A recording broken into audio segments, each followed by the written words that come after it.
Hey, Pastor Steve Waldron. I hope you're having a great day in Jesus. Thank you so much for being here. Pastor of New Life Pentecostal Church, Albany, Georgia. Good stuff happens there. Again, thanks for being here. Now, people want to know, why is the original 1611 of the King James so difficult to read? I'm not talking about the 1769 second Benjamin Blaney edition, Cambridge, Oxford. I'm not talking about Nelson Zondervan's edition of the King James, Hendrickson's. I'm talking about that original 1611 that came off the print.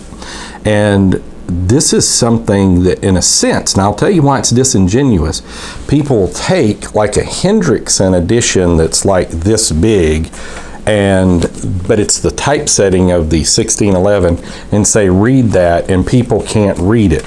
Now, the reason is, and many of you may have seen the video we did on a replica of the original 1611. The 1611 was a pulpit Bible. If I'm not mistaken, it weighed over 30 pounds. It's humongous. And secondly, it used what's known as Gothic type. It's very dark, very cornered, lettered.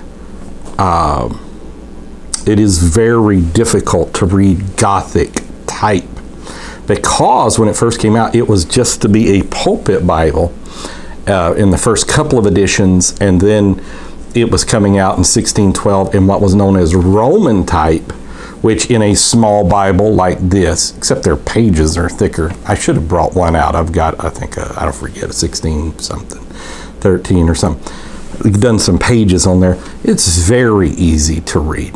So that's really the biggest thing, is you're taking a Gothic typed 30-pound monstrous Bible, huge. You can check out the video, shrinking it down to a little Bible, and that Gothic type just doesn't translate into small. But Roman type does. Now, there were also, like, joy might be spelled J-O-Y-E. The J might be an I. They would use the I to make the I sound and the J sound, depending on the context. You know, modern English was still kind of in the developmental stage there. Blaney and Paris really helped in that, as did Samuel Johnson here in the United States of America with his dictionary. We've got a review on all those particular, the dictionary and the Bibles and that kind of thing. Is all fascinating. A lot of history there. And, you know, the S's would have the F's. They look like F's. I remember I was reading Gilbert Burnett's History of the Reformation, Part 2, from 1715.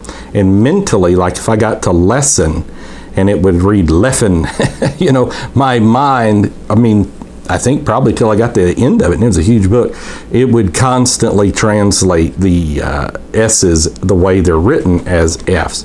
And that was just the way it was written then.